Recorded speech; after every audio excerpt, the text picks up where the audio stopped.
what's up? I'm DJ Sixsmith. You're watching Sit Down. The Aeronauts, new movie coming out. These guys did it. David Hoberman, what's up, man? Todd Lieberman. How are you guys? Very good. How are you? So this is fresh. I watched it this morning.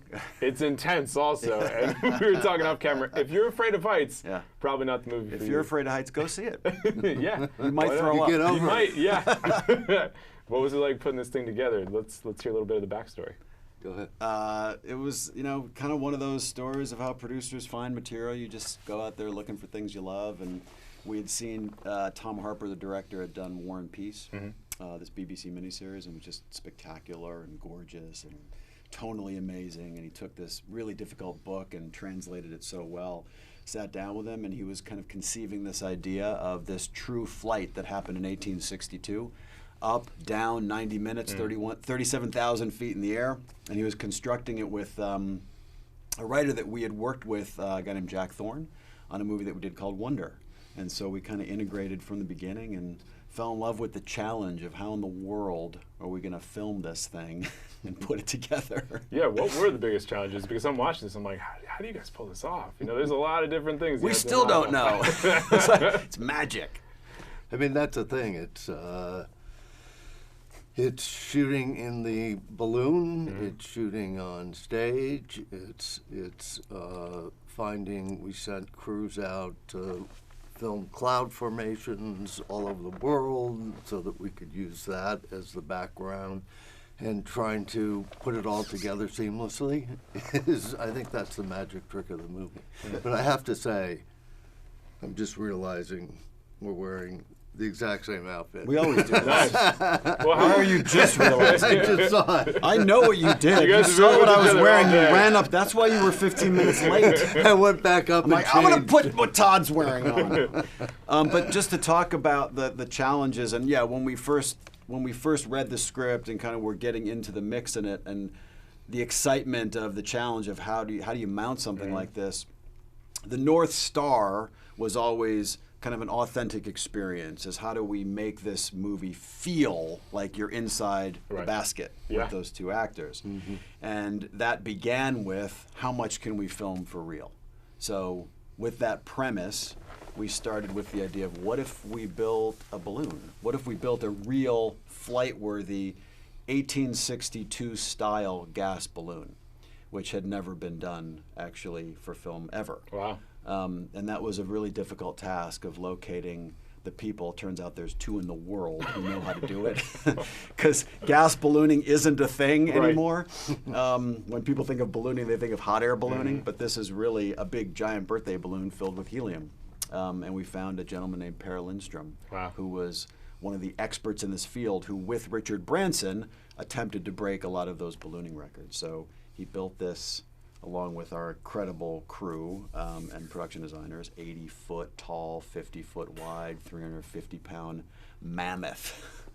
Yeah. That's insane. Yeah. So you guys get some great performances in here as well, and you guys have worked with some of the best in Hollywood. What spoke to you about Felicity and Eddie in this movie?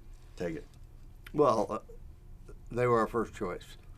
So that's always helpful. Individually and as a combo. And they've worked together before too, which is also helpful. So, and as we all know in Hollywood, you never get your first choice. But we sent the script to each of them individually, without them knowing that we had sent it to the other person. Interesting. Okay. Hoping that they would read it and call the other and say, you should do this movie with me. Better for it to be their idea than ours. Right. You don't want to just force it down there. No. Like that.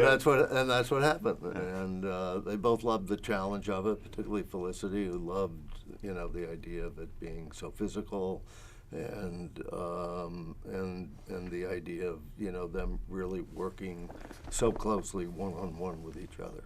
Yeah. Does this look better, by the way? Whatever you're comfortable with. It's a different shade. Just differentiating us. What kind of shoes do you have? Oh my God! You guys, man. How long does this relationship go between you two? Over 20 years. Wow. Yeah. So how'd you first meet? Go ahead. How did we first meet? At an office in Santa Monica. At an office in Santa Monica. This was well before Tinder. You weren't looking up for business. It was like business Tinder. But isn't it amazing that one meeting 20 years ago has formed, a career worth of movies? Well, for you guys? not only that, but I mean, I hired Todd as a young kid back then. I don't know, how old were you? 20s? 16. and he hadn't done much. That's not true. That is not Well, true. I mean, you hadn't been around that long. No. You've done a few to things. do much, Yeah, and gotcha. I had run a studio and converted over to producing, and so there are examples in Hollywood of friends that have been friends for a long time and grew up in the business together who start their own company and move on. I don't know that there is a situation like ours where we are different generations Right. who somehow manage to figure it out, complement each other, and form a successful relationship and make successful movies over what has now been 20 years or 25 years of producing. So it's unusual. Yeah, no, it's awesome. So thinking about this movie, obviously it's going out in theaters. You got the Amazon thing going on as well. So just from a strategy standpoint, how do you look at it? What are the keys in making money off it, getting it to the most people? Where do you guys kind of see yourselves? Well, with that's this why movie? Amazon's kind of a great partner for this because they have such a wide reach. I mean, the business is changing considerably right Yeah. before our eyes. And when we set this movie up 3 years ago to where the business is today, it's even considerably different than it was. So, we'll have a little bit of the best of both worlds where we get to put it in theaters. I mean, we both believe that this movie, if one has the option to see it as large as possible, that's the best venue to see the movie. And at the same time, we also understand that there's tons of choices out there, and not everyone has the opportunity to go to the theater constantly. So the idea of partnering with Amazon and their massive reach globally means to us that many more people have the chance to see the movie. So both tracks are simultaneous. Where the business is going to be 1 year from now, 3 years from now, I think it's going to be probably considerably different from what it is right now. But yeah, massive changes happening. Yeah. David, what's your favorite thing about the industry right now? You've been in it for a long time. What do you love about it right now? Because there's obviously challenges and difficulties, but what's the best part of it to you? I think overcoming those challenges and difficulties is, for me, the best part of it. I mean, my philosophy has always been keep your head down and stuff happens. And, we've managed to make 2 movies every 18 months for 20 years. And I think next year we could make 2, 3, 4 movies. So, and where they end up and the whole streaming thing, no idea. But, I think both of us are fortunate in that we like the work. We like to do the work, and I particularly like the development process. Nothing makes me happier than sitting in a 3-hour meeting with a writer coming up with ideas on how to improve a script. And I think from my training as an executive with Disney under Jeffrey Katzenberg back in the day, I learned how to develop screenplays, and that's the first step in getting movies made. So we just keep doing what we're doing, and we're fortunate enough to develop material that studios or networks want to make, because we're very active in the TV business too, in the network business, streaming business, and so forth. Do you think that's a rarity that you're spending that much time with writers like that? Like, is it happening across Hollywood? Yeah, I think so. Yeah. Some do it better You think than it's a others. rarity, or you think it's happening? You think, No, I you think think it it's happens. happening? Yeah. That's, I mean, And that's what we do. People are taking the time with writers still and really doing the work still? I don't Well- think necessarily to the degree that we dig in, but that's the love of the game. I gotcha. I mean, it's always been about the script. Right. It's slightly. It's changed. That's not to dismiss the script anymore, because the script is the most important. But a level of pre-existing awareness, or IP, Sure. has become It's a an big deal. integral part Yeah. of what that equation is, which then turns into the idea of, okay, if you fall in love with a story, you want to make the story, you want to make the script as great as it possibly can be. Now the choice is, where's the best destination to distribute it? How do you get it out to the people? That's the next Distribution question. is a much bigger factor. It's a than bigger once was. question Yeah, now, and there's it has tons to more be. options. And there used to be it used to be, and this used to be was like 5 years ago, Right. where we'd in the day. we'd fall in love with a story. Yeah. We knew that if we got the script to a place and packaged it properly, that one way or another, we'd figure out a way to make that movie and it would be distributed theatrically. Now, the first half of that remains true, Yep. that you fall in love with the story, we can figure out a way to get it made, but the second part of that is it might not necessarily be theatrical, so what is the best way to get that particular story out? And that's the new part of the equation. Yeah. And Certainly depending interesting on who's making it determines where it's going to go. I mean, if Paramount had made this movie, it would be on screens. It just everybody It has depends who's making it. their own their own business model and what they want to try to achieve. So our thing is just keep going, Yeah. keep making them. No doubt. Why don't we go back a little bit? Let's talk about The Fighter. Obviously, that was a big Yeah, one yeah. for you guys. So just tell me something that would surprise people about that whole process or just that time in your lives. What still sticks out all these years later? Boy, gosh. Well, I never thought the movie would become what it became, and I know I hear from so many people it's like one of their favorite movies. It's an incredible of movie. all You time. guys crushed it. And we had David Russell, who was a tricky personality at the time. Christian was a tricky personality Sure. at the time, coming off his veranda on Terminator, and so I had no idea what we were going to be getting into. And it turned out to be one of the great experiences for both of us in our movie making career. So, and I think part of the success of the film is that David O. Russell fell in love with those people of Lowell. And I think his love of that town and those people is what really shines through in the movie. I mean, the first movie I ever saw in the movie theater was The Champ, and had always wanted to do a boxing movie, like from the very From day beginning. one, And yeah. had just been telling everyone in town, like, if I need to find a boxing movie. And these two guys came in and they told the story of these two brothers. And I remember at the end of them telling that story, I was literally standing up in my office cheering, like not even knowing I was cheering. So I feel differently than David. Yeah. I knew from the very beginning knew. that there was something super special in this. How it was going to come together and what the end result was going to be, it's really impossible to tell. But I knew from that initial reaction of, oh my gosh, like I'm having a visceral reaction to this, where I'm like a physical reaction. Right. That if we can harness that, we will have achieved what the potential is. Yeah, it's a great story, amazing story. Then you play on the emotion involved with all that, and just the all-time great acting performances you got in there. Like, you had everything come together at that moment, and the fact that it was made at that time as opposed to being distributed on a Netflix or an Amazon or something, like Exactly. millions and millions of eyeballs got to see Yeah, this we in a may really not have had huge, that today. grandiose way. Yeah, It wasn't the easiest movie to get made, by the way. I mean, talk about where distribution is today. There were lots of back and forth of who was going to finance it, how much it was going to be financed for, how it was going to get made. It was a very excruciating process that took probably 8 years to figure it out. I think that is something that amazes me just from an outside perspective. Like, financing has just always been a difficult thing. It doesn't matter who you are. I mean, it doesn't matter what the project is. That's why some of these things can take 5, 10, it's crazy. And that's why I always go back to this one idea when people come in and say, like, how do you be a producer? Like, what's some advice? And it's really cheesy, but the truth is you have to fall in love with something. Because if you don't love it, then you don't have the passion to keep going, because sometimes it does take 8, 9, 10 years. And you're to just get like, something why made. am I doing like, this? Yeah. If you don't love it, then there's no chance that it's going to be pushing forward. Totally.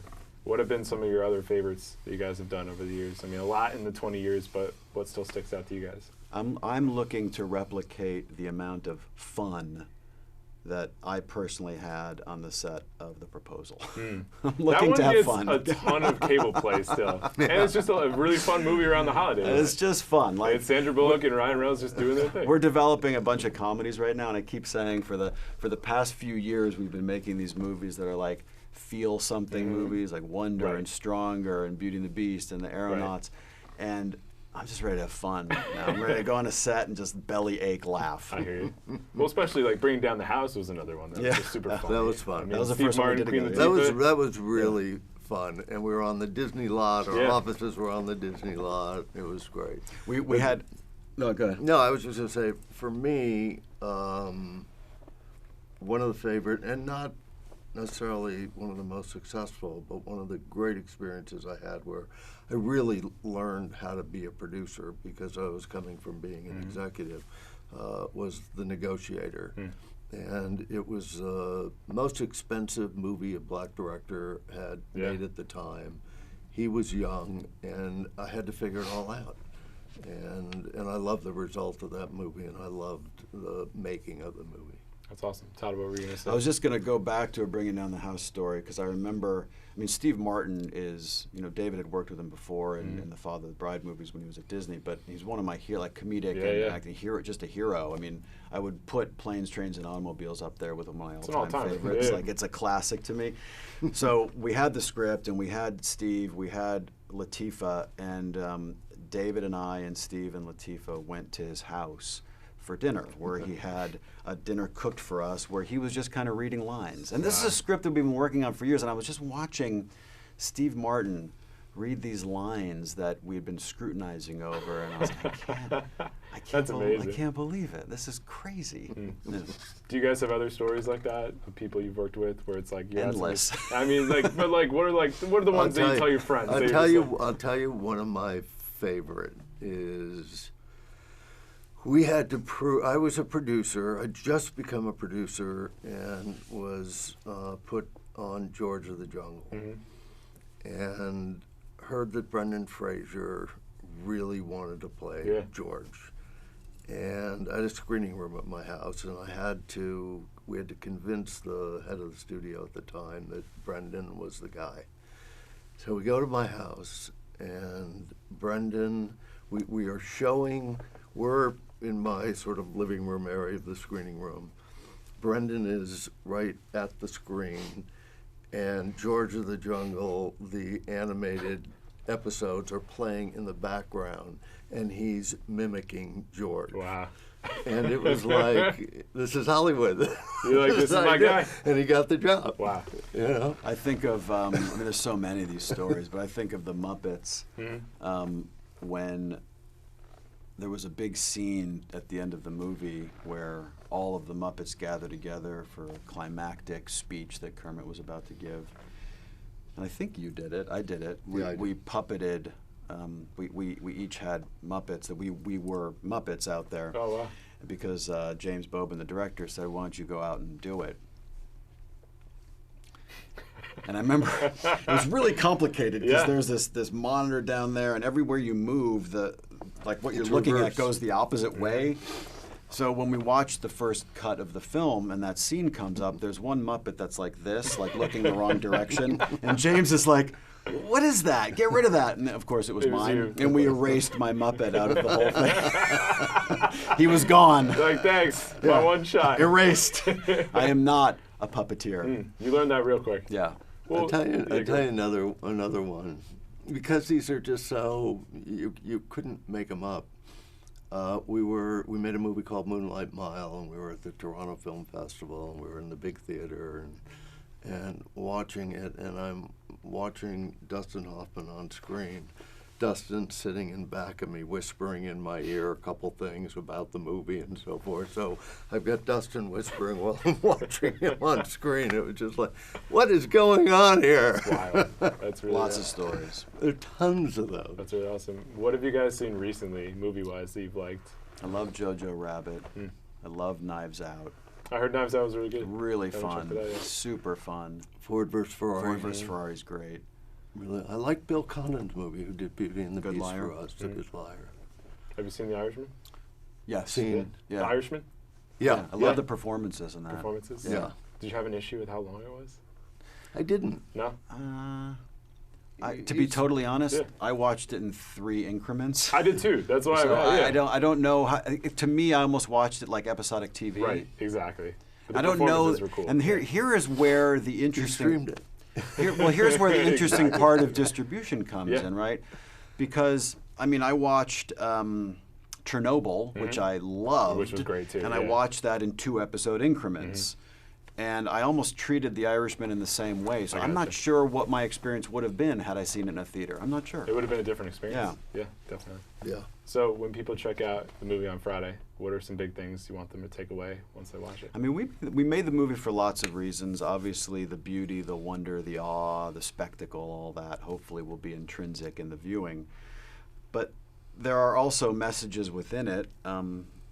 This idea of don't let anyone hold you back. Things that you can accomplish that other people might say you can't, you can. We feel like there's great messages in there for kids in that realm. And not to say this is a front and center message of the movie, but it's certainly in there. This was 1862, and we're talking about how might we predict the weather. Obviously today there's tons and tons of discussions going on about climate change, what that means, the ramifications of that. So I feel like there are messages within this movie that one can take away from that to start that discussion. Yeah, no doubt. David, how about you? Honestly, I just want people in today's world to go lose themselves in this movie and have a great time. I mean, it's a spectacle, and it's something that you kind of have to just be inside it when you're watching it. And if we can let people escape into this world for a couple hours, that's great. Good deal. Guys, thanks so much. Really fun. Appreciate it. Thanks for the time. David, you got it. All right, guys, see you next time.